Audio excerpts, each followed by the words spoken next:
അത്തം കറുത്താൽ ഓണം വെളുക്കുന്ന് പറഞ്ഞു കേട്ടിട്ടില്ലേ? അതേപോലത്തെ ഒരവസ്ഥയായിരുന്നു കേട്ടോ ഈ വർഷത്തെ ഓണത്തിന്. ഞാൻ കുളിച്ച് റെഡിയായി പൂക്കളടായിരുന്നു കേട്ടോ. മഴയായ കാരണം കൊണ്ട് തന്നെ ഉമ്മർത്താണ് പൂക്കളിട്ടത്, മുറ്റത്തല്ല. ഈ പ്രാവശ്യത്തെ അത്തം നമുക്ക് നല്ല വെയിലായിരുന്നു കേട്ടോ, നല്ല വെളുത്തിട്ടായിരുന്നു. അതുകൊണ്ട് തന്നെ ഓണം കറുത്തു. ഉച്ചയ്ക്ക് ശേഷമൊന്നും വലിയ കുഴപ്പമുണ്ടായില്ല, രാവിലെയൊക്കെ മഴ തന്നെയായിരുന്നു കേട്ടോ. ഓണക്കോടിയുടെ സന്തോഷം വേറൊന്നാണ് അല്ലേ. രാവിലെ തന്നെ മക്കൾ ഇതാ കുളിച്ചൊരുങ്ങി ഓണക്കോടിയൊക്കെ ഇട്ട് വന്നിട്ട് അമ്പടും ഇപ്പം എണീറ്റിട്ടുള്ളൂ കേട്ടോ. പുട്ടും പാറൊക്കെ റെഡി ആയിട്ടുണ്ട്. പിന്നെ ഞാൻ പൂക്കളം ഇട്ടുകൊണ്ടിരിക്കുകയാണ് കേട്ടോ. ഓണമായാലും പിന്നെ പൂക്കളല്ലാതെ എന്തോണം അല്ലേ. കിട്ടുന്ന പൂക്കളെല്ലാം ഒത്തുകൂട്ടി നിറങ്ങളൊക്കെ നോക്കി ഓരോ പൂവും സൂക്ഷിച്ച് വെച്ചിട്ടാണ് നമ്മളൊക്കെ പൂക്കളം ഇടുക അല്ലേ. തലേ ദിവസം തന്നെ ഞാനൊക്കെ റെഡിയാക്കി വെച്ചിട്ടുണ്ടായിരുന്നു കേട്ടോ. പിന്നെ കുട്ടികളുള്ള വീട്ടിൽ പിന്നെ പറയണ്ടല്ലോ, പൂക്കളത്തിൻ്റെ ഇടയിൽ കിടന്നിട്ട് അവരുടെ ഒരു വിളയാട്ടം ഉണ്ടാവും. അതിൽ നിന്നൊക്കെ നമ്മൾ ഓരോ കാര്യങ്ങൾ ശ്രദ്ധിച്ചിട്ട് വേണം ചെയ്യാനായിട്ട്. അവരെ നീക്കണം, ഒരു സൈഡിൽ അവരെ ശ്രദ്ധിക്കണം, ഒരു സൈഡിൽ പൂക്കളിടണ തിരക്ക്, അങ്ങനെയായിട്ട് ഞാൻ കുറേയൊക്കെ അഡ്ജസ്റ്റ് ചെയ്തിട്ട് കഷ്ടപ്പെട്ട് അങ്ങോട്ട് ഇട്ടു വിട്ടാ. എന്തായാലും ഓണത്തിൻ്റെ പൂക്കളല്ലേ, അപ്പോൾ കുറച്ച് വലുതാവട്ടെ എന്ന് വിചാരിച്ചിട്ട് അത് ഞാൻ കുറച്ച് ഭംഗിയായിട്ട് തന്നെയാണ് ഇടാൻ നോക്കിയത്. പൂവ് പിന്നെ തലേ ദിവസം അരിഞ്ഞു വെച്ച കാരണം കൊണ്ടാന്ന് തോന്നുന്നുണ്ട് കേട്ടോ. ആ വെള്ള പൂവ് കുറച്ച് മങ്ങിയിട്ടുണ്ടായിരുന്നു കേട്ടോ കളറ്. ഓണം എന്നൊക്കെ പറഞ്ഞു കഴിഞ്ഞാൽ വീട്ടിൽ നല്ല തിരക്കാണ് അല്ലേ. അടുക്കളയിൽ പലതരം വിഭവങ്ങൾ, അതുണ്ടാക്കണം, മണം, മുറ്റത്ത് പൂക്കളിടുക, ഒരു സൈഡിൽ വീട് വൃത്തിയാക്കുക, അങ്ങനെയൊക്കെ ആയിട്ട് ഇപ്രാവശ്യം ഞങ്ങൾക്ക് ആൾക്കാരെ ബഹളമായിരുന്നു കേട്ടോ. അഞ്ചും പാറും ഞാനും കുട്ടികളും അങ്ങനെ എല്ലാവരും അമ്മയും അങ്ങനെ ഒത്തുകൂടിയിട്ടുള്ളൊരു ഓണമായിരുന്നു കേട്ടോ. ഇപ്രാവശ്യം അമ്മ ഒറ്റയ്ക്കല്ലല്ലോ, ഞങ്ങളെല്ലാവരും അമ്മയുടെ കൂടെ ഉണ്ടായിരുന്നു. പാറും കുട്ടൊക്കെ അണിഞ്ഞൊരുങ്ങിയിരിക്കണത് അമ്പലത്തിൽ പോകാനാണ് കേട്ടോ. അപ്പോൾ എൻ്റെ പൂക്കളിടലൊക്കെ കഴിഞ്ഞ് പൂക്കളൊക്കെ സെറ്റായി ഞാൻ വിളക്കൊക്കെ കത്തിച്ച് വെച്ചിട്ടാ അങ്ങനെ ഞങ്ങൾ പോകാൻ വേണ്ടി റെഡി ആയതാണ് കേട്ടോ. പാറു, കുട്ടു, അമ്പുടു, അഞ്ചു ഇവരൊക്കെ ഒരു പിങ്ക് ഫാമിലി ആയിരുന്നു കേട്ടോന്ന്. അപ്പോൾ അവർ നാലാളും ഒരേ കളറായിരുന്നേ. അപ്പോൾ ഞാൻ വെറുതെ ഒന്നിങ്ങനെ വീഡിയോ എടുത്തതാണ് കേട്ടോ, നാലാളെ നിർത്തിയിട്ട്. അമ്പുടൂനെ ഞാൻ എൻ്റെ വണ്ടിയുമ്പോഴാണ് കേട്ടോ കൊണ്ടുപോയിട്ടുണ്ടായിരുന്നത്. ലച്ചും കവിതേച്ചൊക്കെ ഉണ്ടായിരുന്നേ. അപ്പോൾ ഞാനും അമ്പുടും കവിതേച്ചും കൂടെ ഒരു വണ്ടിയുമ്പോഴാണ് കേട്ടോ വന്നത്, ഇവരൊക്കെ കൂടി മറ്റേ വണ്ടിയുമ്പോഴും. അങ്ങനെ ഞങ്ങൾ അമ്പലത്തിലെത്തി. അമ്പലത്തിൽ അത്യാവശ്യം തിരക്കൊക്കെ ഉണ്ടായിരുന്നു കേട്ടോ. അമ്പലത്തിൻ്റെ ഫ്രണ്ടിൽ ഇതാ പൂക്കളം ഇട്ട് വെച്ചിട്ടുണ്ട്. നല്ല അടിപൊളി പൂക്കളമായിരുന്നു കേട്ടോ. ഒരു പ്രത്യേക പൂക്കളം, നല്ല രസമുണ്ടായിരുന്നു കാണാനായിട്ട്. നോക്കിയേ, നിങ്ങൾക്ക് കാണാമല്ലോ, നല്ല രസമല്ലേ. അപ്പോൾ ഇതാണ് നമ്മുടെ അമ്പലത്തിൽ ഇട്ടിട്ടുള്ള പൂക്കളം. വളരെ നന്നായിട്ടുണ്ട്, എനിക്ക് നല്ല ഇഷ്ടപ്പെട്ടിട്ടുണ്ടായിരുന്നു കാണാനായിട്ട്. കുറച്ചധികം കഷ്ടപ്പെട്ട് തന്നെയാണ് കേട്ടോ അവർ ഇതിട്ടിട്ടുണ്ടാവുക. നല്ല സൂപ്പറായിട്ട് തന്നെ അവരവിടെ ഇട്ടിട്ടുണ്ടായിരുന്നേ. പിന്നെ ഞങ്ങൾ തൊഴാനായിട്ട് അമ്പലത്തിലൊക്കെ കയറി എല്ലാവരും കൂടെ അത് വരിയായി നടന്ന് തൊഴുന്നുണ്ട് കേട്ടോ. പിന്നെ അത് അമ്പലത്തിൽ ഇങ്ങനെ കിടന്നുകൊണ്ടിരിക്കുമ്പോൾ ഞങ്ങൾ ഇവിടെ വെച്ച് കുറച്ച് ഫോട്ടോസും കാര്യങ്ങളൊക്കെ എടുത്തിട്ടുണ്ടായിരുന്നു. പിന്നെ അതാ കണ്ട, ഇവരിങ്ങനെ നടക്കുമ്പോൾ ഫുള്ള് പിങ്കിലെ ലച്ചും കവിതേച്ചിയാണ് പോലെ വേറൊരു കളറായിട്ട് പോണത്. പിന്നെ അതാ തൊഴലായി. അമ്പുടും ലച്ചൊക്കെ ഭയങ്കര പ്രാർത്ഥനയിലാണ് കേട്ടോ. ലച്ചൊക്കെ പിന്നെ പുറമേക്കാണ് കേൾക്കുക പ്രാർത്ഥിക്കണത്. അങ്ങനെ ഉറക്കെ പറഞ്ഞിട്ടൊക്കെയാണ് അവൾ പ്രാർത്ഥിക്കാറുള്ളത് കേട്ടോ. അമ്പുടു പ്രാർത്ഥനയൊക്കെ കഴിഞ്ഞിട്ട് അത് അവിടെ ചെറിയ പാത്രമൊക്കെ ഇരുന്നായിരുന്നു, അതൊക്കെ എടുക്കാനുള്ള ശ്രമത്തിലാണ്. പിന്നെ ഞങ്ങൾ അവിടെ നിന്ന് ഇറങ്ങി ഇതാ അമ്പലക്കുളം കണ്ടപ്പോൾ ഇവർക്ക് ഇറങ്ങണം എന്നൊക്കെ ഉണ്ട്, പക്ഷെ ഒരു രക്ഷയില്ലല്ലോ, ഇറക്കാൻ പറ്റില്ല, നല്ല മഴയും വെള്ളമൊക്കെ ചളിയല്ലേ. അമ്പുട് വീട്ടിൽ വന്ന് ഉറക്കമൊക്കെ കഴിഞ്ഞിട്ടാണ് ടൈം മാക്സി ഇട്ട് നിൽക്കണത്. അപ്പോൾ കുഞ്ഞി മാക്സി ഒക്കെ ഇട്ടിട്ടാണ് ആൾ നിൽക്കണത്. കടയിൽ ഈ മാക്സി കണ്ടപ്പോഴേക്ക് നല്ല ഇഷ്ടമായിട്ടാ. അപ്പോൾ ഞാൻ അമ്പുടുവിന് വേണ്ടിയിട്ട് മേടിച്ചതാണ്. ഇട്ട് കഴിഞ്ഞാൽ നല്ല ഭംഗി ഉണ്ടാവുമല്ലോ കുഞ്ഞു മക്കൾക്ക്. അല്ലെങ്കിൽ ഈ മക്കൾക്ക് ഇങ്ങനത്തെ ഒരു പ്രത്യേക ദിവസമായാലും ഒരു പ്രത്യേക വാശിയാവും. അതുതന്നെയായിരുന്നിട്ട് ഇന്നും ഇവിടെ അവസ്ഥ.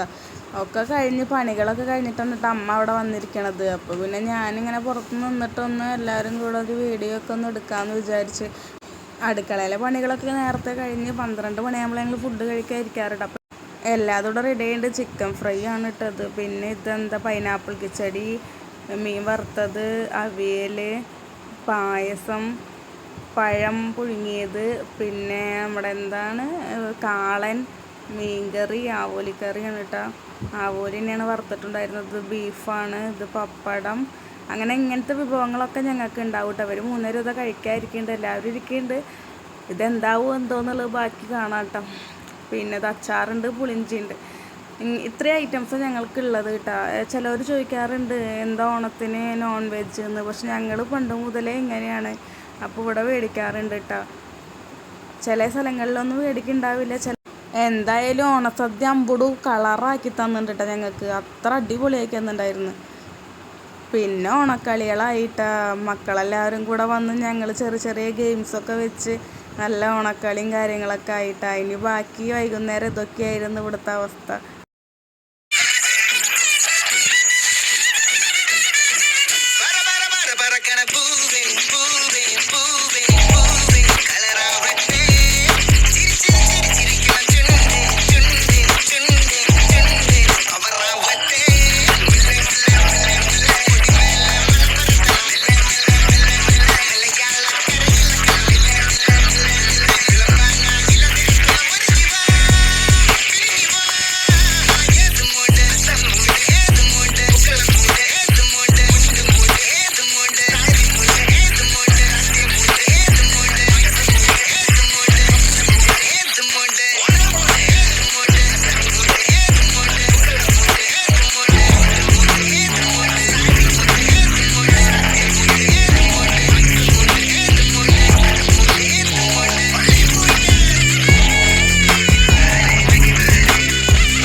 അവസാനം വലിയവരൊക്കെ കൂടി കസാരക്കളി കളിച്ച് ഫസ്റ്റ് തന്നെ ഞാൻ ഔട്ടായിട്ടാ. പിന്നെ ബാക്കി എല്ലാവരും കൂടെ കളിച്ചുകൊണ്ടിരിക്കുന്നുണ്ട്.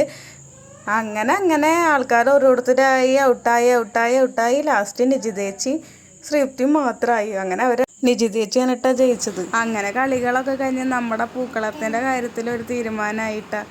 അപ്പോൾ ഓണം കഴിഞ്ഞു. ഈ വർഷത്തെ മക്കളെല്ലാവരും കൂടെ പൂക്കളം കൊണ്ടാണ് ഈ കളിച്ച് ആർമാദിക്കുന്നത്.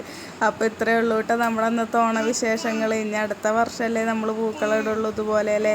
അപ്പം അത്തം തൊട്ടിട്ട് തിരുവോണം വരെ ഞാൻ പൂക്കളം ഇട്ടു കേട്ടോ. Okay, bye.